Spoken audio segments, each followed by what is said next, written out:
I never thought betrayal would come wrapped in the familiar face of my own blood. Yesterday, while the rain tapped gently on the windows of my old house, I witnessed something I was never meant to see. My grandson Daniel, the boy I cradled in my arms. The child I once believed was my pride and joy, stood in my study with his wife, rifling through my private letters and records as though they were scavengers, tearing apart the nest I built over a lifetime. He doesn't know I saw him. He doesn't know that the very cameras he thought were broken had been repaired in secret. And now, hidden in the shadows of my own home, I hold the truth that could shatter everything he and his wife believe they control. It all began 5 days ago, when I called a young technician from the neighborhood to fix my surveillance system. I had lived with the cameras disabled for months, convincing myself I was safe, that the family living under my roof truly wanted to protect me. At 82, I should have known better. I should have remembered that protection can easily mask control. Daniel and his wife Clara had moved in with me nearly 2 years ago, insisting they would help me manage the house after my hip surgery. Their smiles, their insistence, their soft words, all of it felt like love. But the reality was subtler, darker. They had begun deciding what groceries I needed, what bills to pay, even which neighbors I could still receive for tea. At first, I told myself it was care. With time, I realized it was possession. I didn't tell them about the repair. Maybe part of me was simply forgetful, but deep down I think my spirit wanted to guard one last secret. The technician showed me how to use an app on my phone. With a few taps, I could see my kitchen, my hallways, even my library, my sanctuary where I kept all the letters, receipts, and documents from a life built as a seamstress who worked day and night for decades. That little app became my hidden ally. Yesterday morning, Daniel left the house, claiming he had an important appointment with a bank, while Clara said she needed to run to the pharmacy. I prepared myself a cup of chamomile tea, and out of curiosity, or perhaps divine intuition, I opened the app. My heart nearly burst out of my chest. The living room camera showed them both still inside, calmly spreading my papers across the oak table, my careful order tossed aside like trash. Daniel held the leather folder where I kept my certificates and property papers. Clara leaned toward the light streaming through the curtains, studying one page after another, with a look so cold it made my bones ache. "Where's the original contract?" Clara's voice carried through the tiny speaker, sharp and impatient. "Without that, Leon can't finish the deal." That name, Leon, I recognized it. A broker Daniel had met through some online scheme, a man who always smiled too wide and carried promises that smelled of deceit. Daniel rubbed his forehead, muttering that I was too precise, that I cataloged everything with an almost obsessive care. He sounded resentful, as though my discipline was an obstacle to his greed. Then Clara lifted a sheet toward the window and gasped softly. "This says the house alone was valued at more than $600,000 in the last assessment. Leon was right, it's worth the trouble." My throat tightened. That house wasn't just brick and wood. It was every night I spent bent over a sewing machine. Every gown and uniform stitched with trembling fingers. Every meal skipped so Daniel could have shoes, books, and music lessons. I had promised myself he would inherit it when I was gone. But never while I still breathed. Never like this. Clara whispered that once the contract was forged and transferred, they could sell the property and place me in a manageable space. A small room, perhaps, in one of those facilities where old people wait out their days in silence. She said it as if she were discussing where to store an old chair no longer useful in the house. Daniel didn't flinch. He simply kept searching my study drawers on another camera's feed, desperate to find what they needed. When he returned empty-handed, Clara crossed her arms, her voice colder than steel. "Leon gave us until Monday. Without the original, there's no deal. And without the deal, we'll never escape this life where we depend on her meager pension." Meager, that word burned. Every month I gave them almost $900 from my pension. Money I should have used for my own comfort. Money they spent on restaurants, on clothes, on their future. Daniel collapsed into my favorite chair, the one where I had read him bedtime stories when he was a boy. His face twisted with frustration. "We'll pressure her. We'll tell her it's for health insurance updates. She barely reads the details anyway. Clara smirked. Perfect. One signature. And she handed us everything without even knowing. I watched as they began shoving my papers back without care, scattering my life's order. Daniel paused, staring directly at the hidden camera. For one terrifying second, I thought he had discovered me. But no, he only sighed, murmuring, "I hate that it has to be this way. She's my grandmother." My heart trembled. For a fleeting moment, I prayed there was still love inside him. But Clara placed her hand on his arm and whispered about independence, about children they wanted, about a future free from an old woman's shadow. And just like that, the softness in his eyes hardened again. They left, and I remained at the kitchen table, trembling, clutching my phone like it was both weapon and shield. My own blood plotting against me, my legacy reduced to numbers on a page. Yet what they didn't know was that every word, every cruel plan, was being recorded. For the first time in years, I realized I had power. Quiet, hidden, but mine. The next day began like any other, or at least that is how I made it appear. I shuffled into the kitchen at dawn, humming one of those old church hymns I used to sing when Daniel was a boy. The aroma of coffee filled the house, and the sound of bacon sizzling on the skillet carried a sense of home that felt almost cruel now, because I knew what their smiles truly meant. When Daniel entered, he kissed my forehead lightly, just as he always did, but his eyes betrayed an unease. Clara followed, her lips painted with a crimson shade that only seemed to accentuate the sharpness of her words when she reminded him to be ready for their meeting later that day. They thought I had no idea what they were whispering about, that my hearing had grown weak, along with my bones. They didn't know that I had listened to everything from the cold, glowing eye of the camera, hidden in the corner. After breakfast, they left together, announcing vague errands that were supposed to keep them busy until afternoon. As soon as the front door closed, I opened the app on my phone, and there they were, walking into the living room, as if they owned it. Clara placed her laptop on my dining table, opening folders filled with scanned documents, while Daniel paced back and forth like a trapped wolf. He was nervous, chewing at his nails the same way he did when he was a child, frightened of thunderstorms. My heart ached at the memory, but it quickly hardened when I heard Clara's words. "Leon says he has everything ready. All we need is the original contract for comparison. Once we bring it, he'll make sure the registry is updated within 2 weeks." 2 weeks. They were planning to strip me of my home, my sanctuary, within 14 days.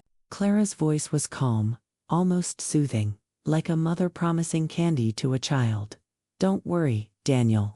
She won't notice if we borrow it for a few hours. Old people cling to memories, not to papers. Borrow it." That word stabbed me. They spoke about stealing my life's proof of labor as if it were a cookbook to be returned after a meal. Daniel's voice wavered. "What if she realizes something is missing? She's been paying more attention lately." For a moment, I feared he had sensed my silent resistance, that my careful mask of forgetfulness was cracking. Clara laughed, a short, cruel sound. "Please, your grandmother spends her days watching television and fussing over plants. If she were truly attentive, she'd know you haven't applied to a single job in weeks." The revelation cut me deeper than I expected. He had promised he was searching for work, sending out resumes, preparing for interviews. I had even prayed for his success each night, whispering his name to God before I laid my head down. But it had been a lie, another performance in their long theater of deception. Clara closed her laptop with a loud snap, her tone shifting to strategy. "Once the transfer is done, we'll put her in a decent facility. She'll have a small room, meals, and someone to check on her. And we'll finally be free." I felt my knees weaken. They were planning to sell the roof over my head and place me in a retirement home, using the very money that rightfully belonged to me. My chest tightened with grief, but rage burned hotter. That night, I played my role to perfection. I served them dinner, laughed at Clara's hollow stories, and nodded when Daniel mentioned his imaginary job prospects. Inside, though, I was gathering evidence like a soldier preparing for war. Each smile I offered was another stone laid in my fortress of endurance. When the house finally grew silent, and their bedroom light clicked off, I sat in the kitchen with a cup of warm milk, scrolling through the recordings. Every word was captured, every scheme preserved. I copied the files onto a small flash drive and hid it inside an old sewing kit no one had touched in years. I even sent copies to an email account I had created under a false name, ensuring that if anything happened to me, the truth would not be buried with my body. But still, I hesitated. I could have called the police that very night, presented the evidence, and watched them both face justice. Yet something inside me, perhaps the remnants of love, perhaps the stubborn hope of a grandmother's heart, held me back.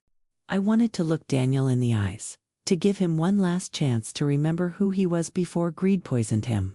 I wanted to believe there was still a fragment of the boy who once hugged me tightly during storms, whispering that he would always protect me. My mind knew better, but my heart was not yet ready to surrender that fragile thread of hope. So I decided I would confront them, not with anger but with quiet strength. If they wanted to play games with deception, I would show them what 82 years of wisdom and endurance looked like. I would let them believe I was still the fragile old woman they could manipulate. But when the time came, I would be the one holding the cards, and they wouldn't even see it coming. The following morning carried a silence that felt heavier than usual. The sky outside was gray, clouds sagging low like a warning, and the air smelled of rain waiting to fall. I moved slowly, deliberately, setting the breakfast table with care while my thoughts churned beneath the surface. Daniel and Clara joined me, both dressed neatly, their smiles too polished to be genuine. They spoke of errands, of meetings, of plans that sounded harmless on the surface, but every word dripped with hidden intention. I watched their faces closely, memorizing the subtle glances they exchanged when they thought I wasn't looking. Each look was a thread in their secret web, a trap they believed was invisible. When breakfast ended, Clara cleared her throat and placed a slim folder on the table. Her nails tapped against the cardboard with an impatience she couldn't quite disguise. "We've been thinking about your future," she began, her voice sugar-coated, yet strangely firm. Daniel slid closer, placing his hand on mine, as though we were actors in some sentimental play. "Grandma, it's important that everything is in order. Legal matters, medical decisions, property ownership, things that people your age shouldn't have to worry about anymore." His words were dipped in false tenderness, but his eyes gleamed with hunger. Clara opened the folder and pulled out several documents that looked official, stamped with seals and filled with dense paragraphs in small print. A lawyer friend of Daniel's helped us prepare these. They're just standard updates to ensure everything is secure. All you need to do is sign in a few places. She pushed the papers toward me with a smile, so rehearsed it almost made me laugh. Of course, I recognized what this was. These were Leon's forgeries, carefully crafted to hand them everything I had worked for. I held the papers in my hands, pretending to squint at the tiny letters. I could make out enough to see the dangerous words hidden between lines: transfer, irrevocable rights, authorization of authority. My pulse raced, but my face remained calm.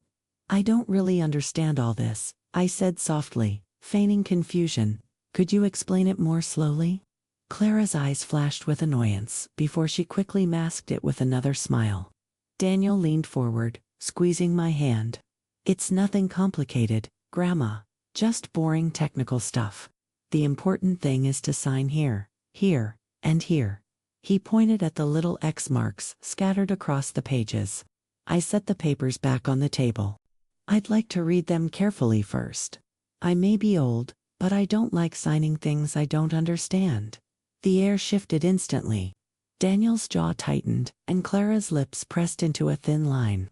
They tried to hide their frustration, but it seeped through their polite masks. "Grandma, it's urgent," Daniel said, his voice sharpening.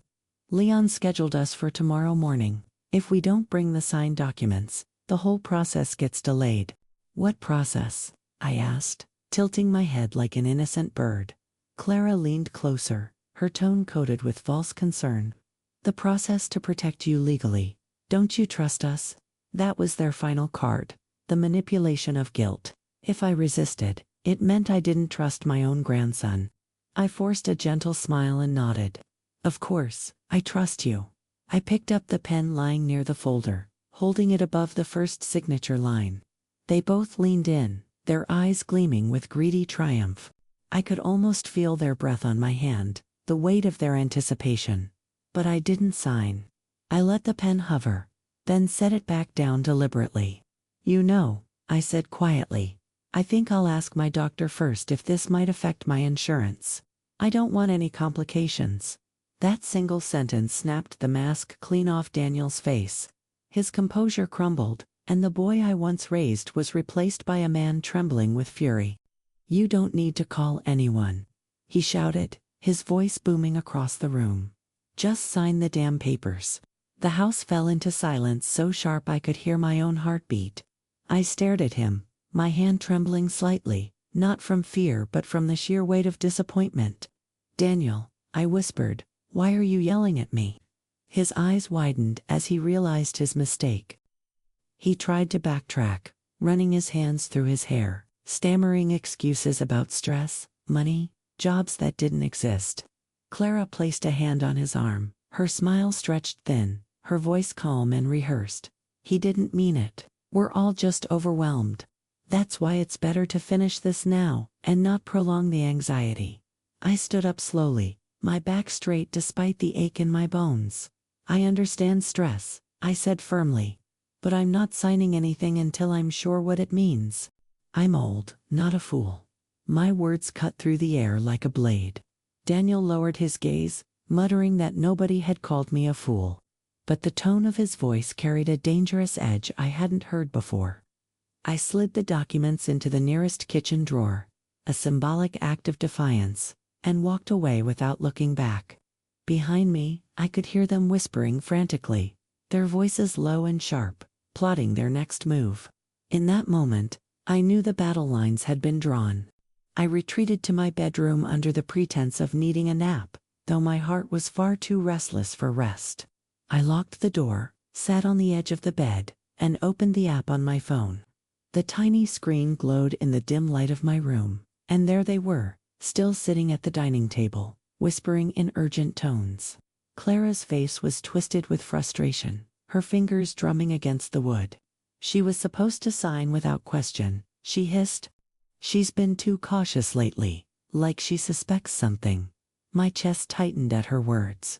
Had I revealed myself? Had my performance of frailty slipped just enough to alert them? Daniel shook his head, leaning closer. No, she hasn't told anyone. She doesn't even have friends over anymore. It's just us. There was a pause. Then Clara's smile returned, thin and cruel. Then we changed the strategy. If she won't give in the easy way, we'll force her the hard way. Daniel frowned, confused, but she explained with the cold precision of someone who had rehearsed cruelty like a craft. Think about it. She depends on us for more than she admits: private medical services, extra groceries, transportation, small comforts. If we strip all of that away, she'll feel cornered. Without our help, she won't last. And when she realizes she needs us, she'll sign anything to keep her life in order. My hand tightened around the phone. They were planning to starve me not of food, but of stability.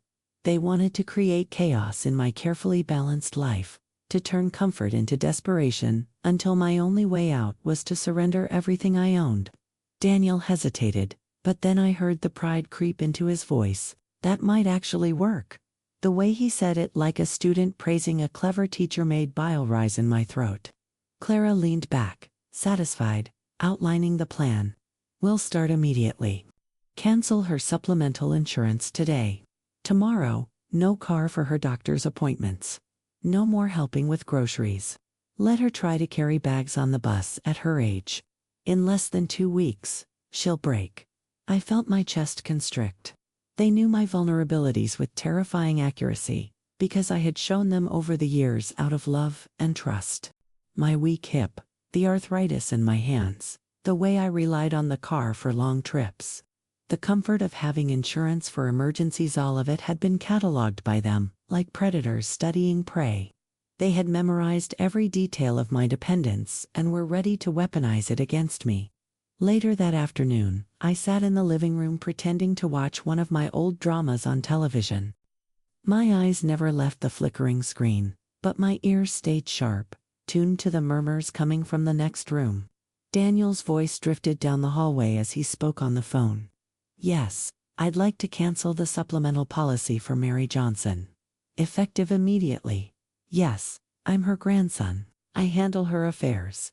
Lies flowed so easily from his lips that I barely recognized him anymore. And the insurance company, careless and inattentive, accepted his word without asking for proof. When he hung up, his shoulders relaxed, and he walked back into the dining room like a man who had just secured victory. Meanwhile, Clara reviewed their notes, scribbling in her little black notebook. "We'll cut every extra expense. Medications she doesn't absolutely need, gone. Taxi rides for appointments, no more. The cleaning service, finished. If she asks, we say we can't afford it anymore." Daniel nodded. "And when she begs for help?" Clara smiled. "We remind her that stability comes with security. She'll understand soon enough." I sat in my armchair, my body trembling but my mind sharpening like a blade. For the first time in days, the fog of sadness lifted, replaced by a clarity I hadn't felt in years. They thought they could corner me, strip me of dignity, and watch me crawl. They didn't realize I had already prepared my defense. The recordings on my phone, the copies saved on a flash drive, the emails sent to accounts only I could access, those were my weapons. They believed I was an old woman trapped in her house. What they didn't know was that I had already built a fortress of truth around me. That night, when they went to sleep, I sat alone in the kitchen with a cup of tea, replaying the day's footage. Their words echoed again and again in my ears: force her, corner her, make her dependent. I made notes of every detail, every time and date, every amount of money mentioned. I was no longer just a grandmother betrayed. I was a witness documenting a crime in real time. And though my heart still longed for Daniel to wake up from the spell of greed, another part of me knew the day of confrontation was approaching. Tomorrow, I told myself, I would no longer simply observe. Tomorrow, I would step into the game they thought they controlled. Tomorrow, I would remind them that age does not equal weakness, and that trust, once broken, can transform into the most unyielding weapon of all. The morning after their whispered plotting, I awoke earlier than usual. Dawn had only begun to stretch pale fingers across the horizon, and the house was still cloaked in that delicate silence that makes you feel both powerful and lonely at once. I sat at my vanity, brushing the few silver curls left on my head, and stared into the mirror. The reflection that stared back was not just that of an 82-year-old woman. It was the face of someone preparing for battle. My skin was wrinkled, yes, my hands stiff, yes, but my eyes burned with the same fire I had carried decades ago when I raised a child alone in a world that rarely showed mercy. I had won battles before, and I was ready to win again. When Daniel and Clara finally stirred from their bedroom, I had already set the table. The smell of fried plantains and eggs filled the air, a little piece of comfort from the recipes my own mother had passed down to me.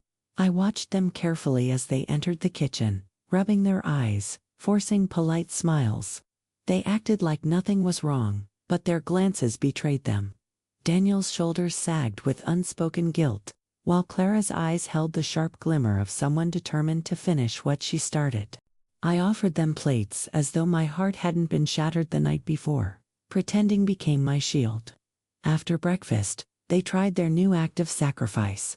Clara folded her hands on the table, sighing dramatically. "Mary," she said, using my name instead of the warm grandma she usually employed, "we're having trouble financially. We can't keep covering the extra things anymore, the insurance, the taxi fares, the shopping trips. We wish we could, but we just can't." Daniel added, "It's not forever. Just until things are more stable, we hope you understand." I looked at them both, nodding slowly as though I believed the performance. Inside, my mind screamed with fury. They weren't confessing hardship, they were executing the very plan I had overheard. They wanted to clip my wings until I couldn't fly without them. I folded my napkin gently, keeping my voice calm. Of course, my dears, I understand. Times are difficult for everyone. My words seemed to relax them, and they exchanged a triumphant glance, thinking their scheme was unfolding exactly as they had planned. But they didn't see the truth. The more they tried to weaken me, the stronger I became. That afternoon, when they left the house under the excuse of visiting the grocery store, I used the quiet to reinforce my defenses. I took out the flash drive hidden inside my sewing kit, double-checking the recordings. Each file was intact, each moment crystal clear. I tucked it back into its hiding place, then prepared another copy and slipped it into the pages of my old family Bible. Nobody ever touched that Bible but me. If danger came, my faith and my proof would be together. By evening, the first test of their new strategy became visible. I received a letter confirming the cancellation of my supplemental medical insurance. It had been done in Daniel's name, but the company had accepted it without my consent. My hands shook as I read it, not from fear but from outrage. They had stolen my security with a single phone call. I folded the paper carefully and placed it into a folder with my growing pile of evidence. If they thought stripping away my resources would break me, they were mistaken. Later that night, as they laughed together in the living room, sipping wine I had paid for, I sat quietly in my bedroom, my phone glowing in my hands. I rewatched the video of Daniel screaming at me to just sign the papers. The raw anger in his voice cut deep, but it also fueled my resolve. This was no longer only about protecting my home. It was about defending my dignity, my very identity as a woman who had survived too much to be erased by the greed of her own blood. I whispered to myself in the stillness, "Tomorrow, I will move." My plan was taking shape. If they wanted a war of pressure, I would answer with strategy. I would confront them, but not as the weak grandmother they believed me to be. I would confront them as a woman who had endured hardship, who had raised a child alone, who had built a life from scraps of fabric and sheer will. They would learn that age is not a cage but a crown of wisdom sharpened by pain. And so I waited, calm on the outside but roaring like a storm inside, for the perfect moment to strike. The next morning broke with a light drizzle tapping against the windows, the kind of rain that feels like the earth itself is whispering secrets. I rose early again, moving quietly through the house, my cane clicking softly on the wooden floors. I could hear Daniel and Clara still asleep, their breathing heavy behind their closed door. I went to the kitchen, brewed myself some tea, and sat at the table, staring at the drawer where the forged documents lay hidden. They thought they had cornered me, but they didn't realize I had already decided that this day would mark the beginning of my counterattack. By mid-morning, Clara emerged first, her hair tied back neatly, her lips curling into a smile too sweet to be real. Daniel followed, still yawning, rubbing his eyes like a boy who hadn't grown into the weight of the man he pretended to be. They sat across from me, exchanging brief glances before Clara spoke. "Mary, we need to talk again about those papers. Leon is waiting, and we can't keep delaying." Her voice was smooth, but her fingers tapped the table impatiently. Daniel leaned forward, his tone softer but edged with urgency. "Grandma, this is for your own good. Don't you want peace of mind, knowing everything is taken care of?" I sipped my tea slowly, letting the silence stretch until it became uncomfortable. Then I set the cup down and looked at them with calm eyes. "I told you I'd think about it. And I have. But I don't like rushing into decisions, especially ones that carry such weight. If this is truly important, it can wait another day." Their faces tightened instantly, the masks of patience slipping just enough for me to glimpse the hunger beneath. Clara's smile grew brittle. "Another day, another excuse," she muttered, her voice like glass cracking. Daniel tried again, this time with a tone that mimicked the boy I once knew. "Grandma, please, don't make this harder. You trust me, don't you?" The question was a dagger aimed at my heart. I wanted to scream the truth that trust had been shattered the moment I caught him plotting with that woman, but instead I placed a trembling hand over his. "Of course, Daniel, I trust you." The lie tasted bitter, but it kept me safe. When I refused again to sign, their new tactic emerged with frightening speed. Clara pushed her chair back and stood, her arms crossed tightly. If you won't cooperate, then we can't keep helping you the way we have. No more driving you around, no more handling bills, no more picking up groceries. You'll have to manage everything on your own. She said it as if she were stripping privileges from a child, not tearing away the support of an old woman she claimed to love. I feigned surprise, pressing a hand to my chest. Oh dear, I see. That must be very hard on you. My voice quivered just enough to convince them I was weakening. Inside, however, I was already outlining every step of my own plan. I would let them believe their strategy was working. I would let them strip away the conveniences until they were convinced I had no choice left but to surrender. And then, when they believed victory was in their grasp, I would strike with the truth I had collected piece by piece. The rest of the day passed with them practicing their cruelty under the mask of necessity. Daniel announced he would no longer drive me to the clinic, claiming the car needed repairs they couldn't afford. Clara handed me a shorter grocery list, saying we would have to cut back. I accepted it all with a nod and a soft smile.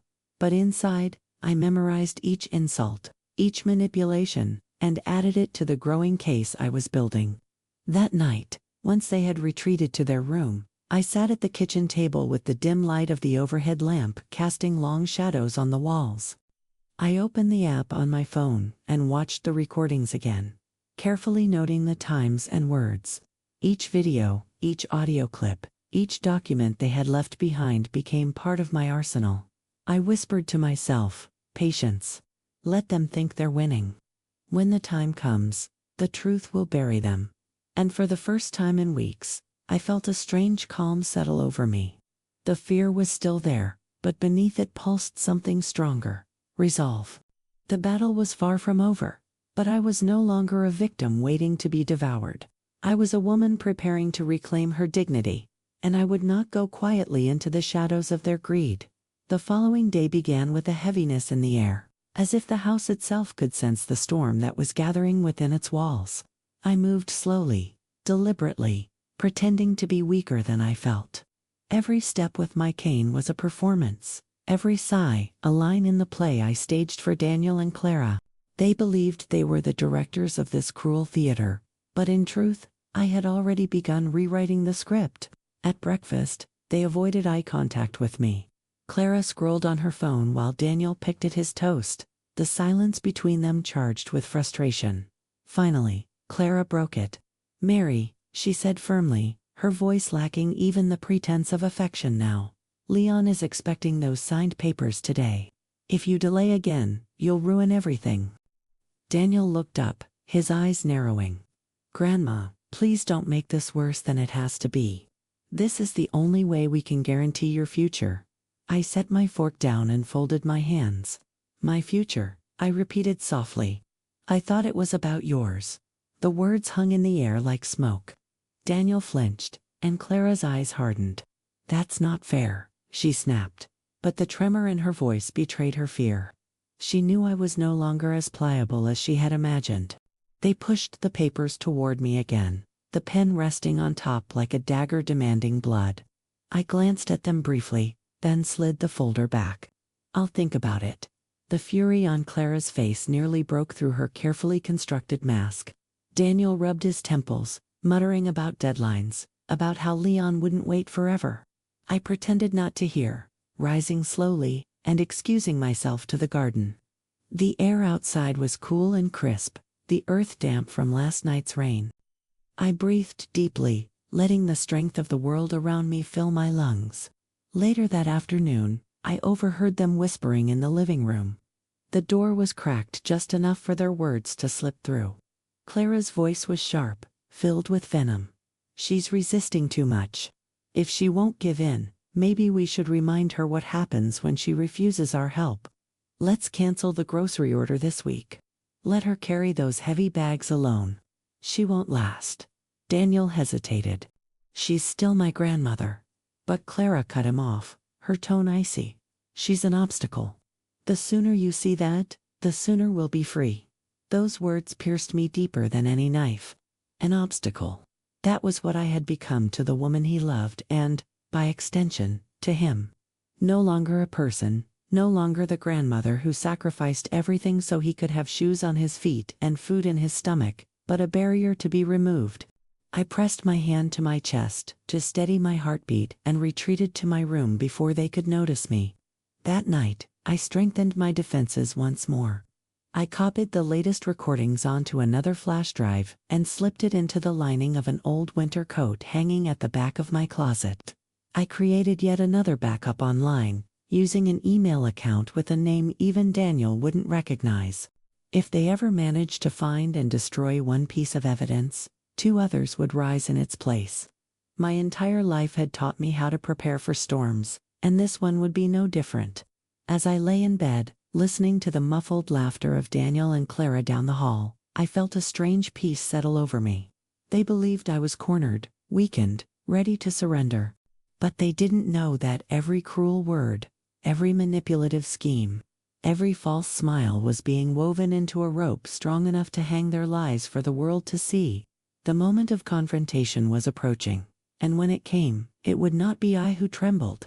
Tomorrow, I promised myself, I would begin to reveal the truth not all at once, but piece by piece, enough to make them doubt, enough to remind them that I was not as helpless as they imagined. They thought the battlefield was theirs. They were wrong. The next day dawned with a strange stillness, the kind of silence that feels almost rehearsed, as if the world itself was holding its breath.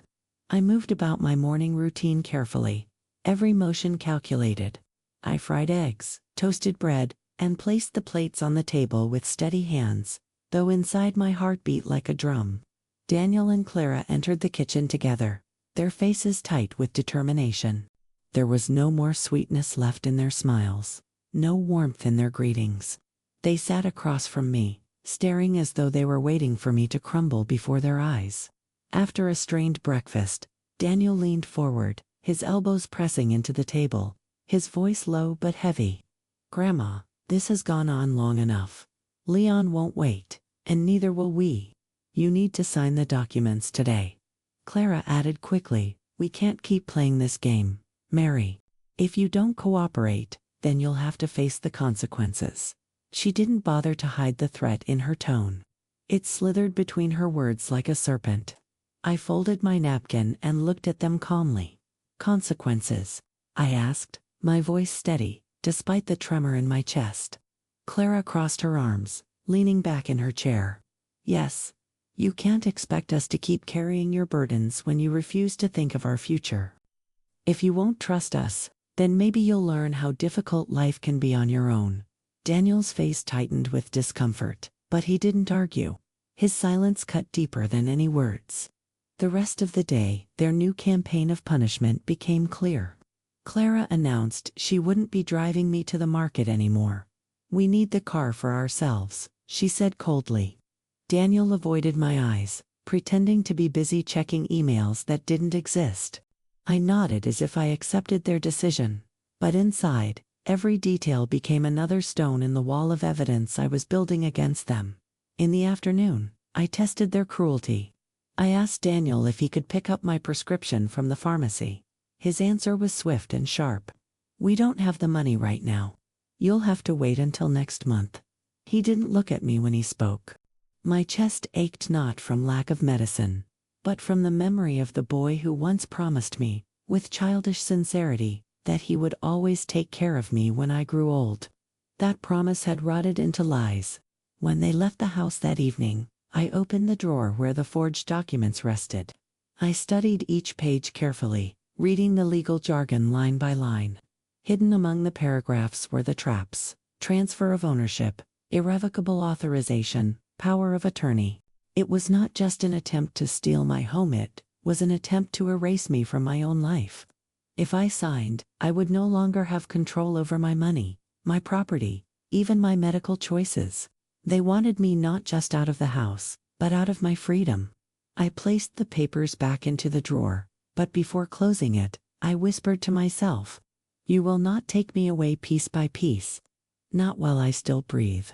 My voice sounded stronger than I expected, and in that moment, I knew the fire inside me had not dimmed with age. Later, as night fell, I sat in my room watching the live feed from the cameras. Clara was pacing in the living room, her phone pressed against her ear. I turned up the volume just enough to catch her words. "Yes, Leon, she's resisting, but don't worry. I'll handle it. She won't last much longer." Her confidence was chilling. She spoke of me as though I were already gone, as though my resistance was nothing more than a temporary nuisance.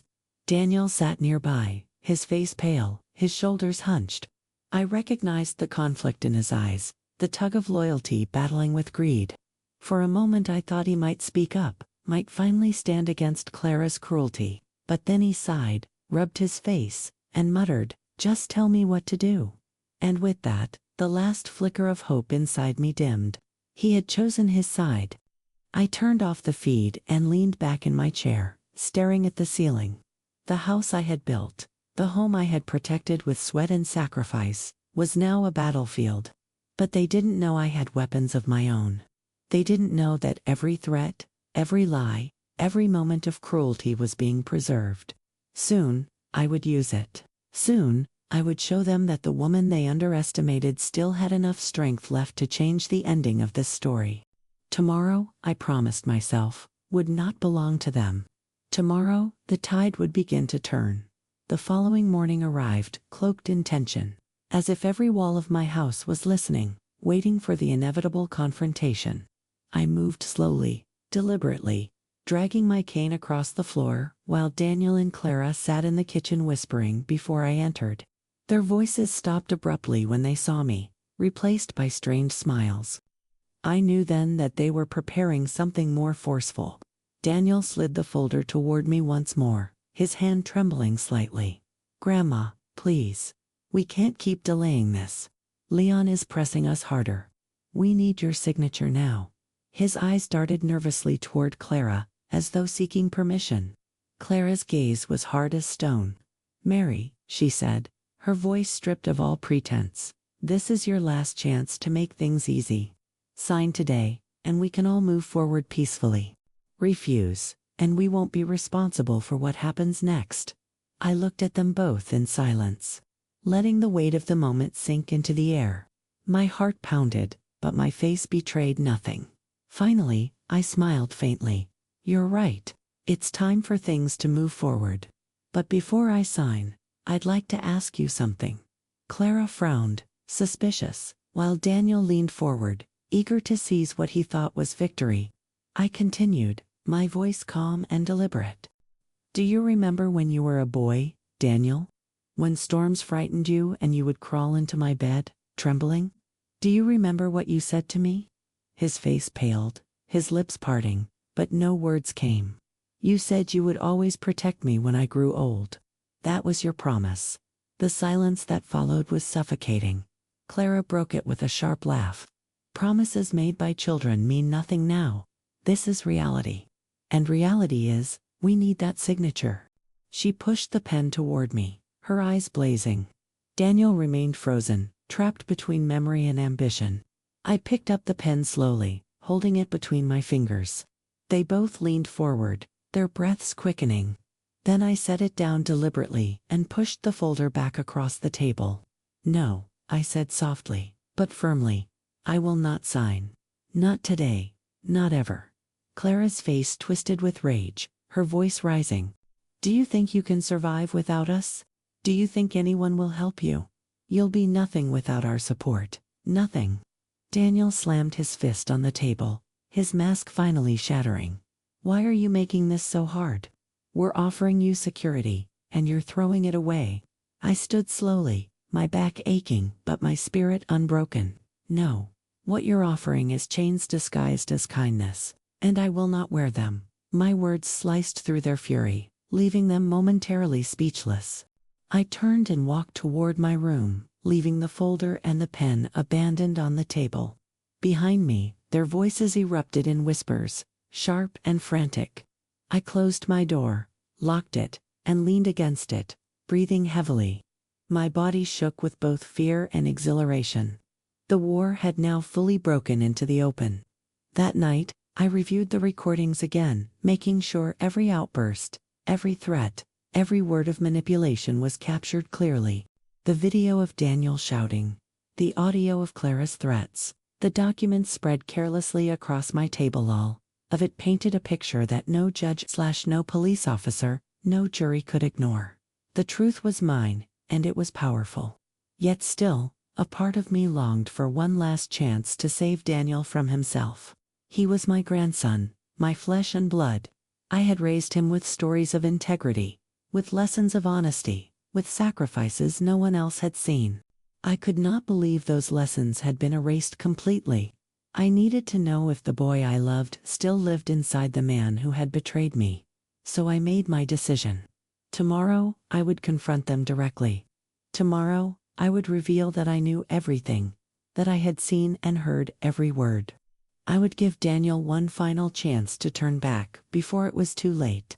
And if he chose greed over blood, then I would unleash the truth I had carefully gathered.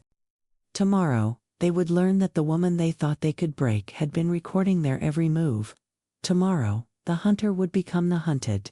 The next morning carried a heavy stillness, the kind of silence that comes before a storm breaks. I sat in the kitchen waiting, my cane resting at my side, the weight of my decision pressing firmly on my shoulders. Daniel and Clara entered together, their faces drawn tight with impatience. Clara carried the folder under her arm, her lips pressed into a thin line. Daniel avoided my eyes, his hands shoved deep into his pockets like a guilty child. I gestured for them to sit. "We need to talk," I said softly, my voice calm but steady. They sat reluctantly, placing the folder between us like an unspoken demand. Clara opened her mouth to speak, but I lifted my hand. "No. This time, you will listen." I reached into my pocket and placed my phone on the table. With a few taps, the screen lit up, and the sound of their own voices filled the room. Clara's sharp words echoed through the kitchen. "If she won't cooperate, then we can't keep helping her. She'll have to manage everything on her own." Daniel's angry shout followed. "Just sign the damn papers." Their eyes widened, horror and disbelief flashing across their faces. "You thought I was blind," I said, my voice trembling with both pain and strength. "You thought age had made me weak, that I wouldn't notice, but I've seen everything. I've heard every word. I know your plan to steal from me, to strip me of my home, to lock me away like I was nothing but a burden. And I have it all recorded." Clara's face twisted with rage. "You can't use that against us. Nobody will believe you." But I leaned forward, my eyes blazing. "They will. Because I've sent copies to people you don't know about. If anything happens to me, if I so much as disappear, the truth will come out. You've already lost." Daniel buried his face in his hands, his voice breaking. "Grandma." But Clara cut him off, hissing like a cornered animal. "You're bluffing. You wouldn't dare." I held her gaze, steady and unyielding. "I am 82 years old. I have nothing left to fear, and I dare." The silence that followed was deafening. Daniel finally lifted his head, tears brimming in his eyes. For a moment, I thought I saw the boy I once knew, the child who had promised to protect me from storms. But the damage was already done. My trust was gone, shattered beyond repair. He whispered, "I'm sorry," but the words fell flat, empty against the weight of betrayal. Clara sat rigid, her fists clenched, her eyes darting toward the door like a thief, searching for escape. I stood slowly, my bones aching but my spirit unbroken. "You both need to leave this house," I said firmly. "It was built with my sweat, my sacrifices, my life, and it will not be stolen by lies." My voice echoed through the kitchen, final and absolute. They stared at me, stunned, but they saw in my eyes that there was no longer room for negotiation. The battle they thought they controlled had ended, and the victory was mine. That night, alone in my home once more, I sat by the window watching the rain fall. The house was quiet, but it no longer felt heavy with secrets. I breathed deeply, the weight lifting from my chest. Betrayal had cut me deeply, yes, but it had not destroyed me. I was still here. I had survived. And in surviving, I had reclaimed not just my home, but my dignity. And now, to you who have listened to my story until the very end, I ask from the bottom of my heart, stay with me. Subscribe to this channel, not just to hear my voice, but to be part of a family that believes in strength, resilience, and truth. Share your own stories in the comments, stories of battles fought, of betrayals endured, of victories won against the odds. Tell us what you felt while listening, what lessons you took from my journey. This is more than a channel, it is a community where our experiences weave together into something powerful and real. So, if my story touched you, if it made you reflect or gave you courage, let me know. Click that subscribe button, join this circle of voices, and help us grow stronger together. Because none of us should ever face life's storms alone, and here, you never will.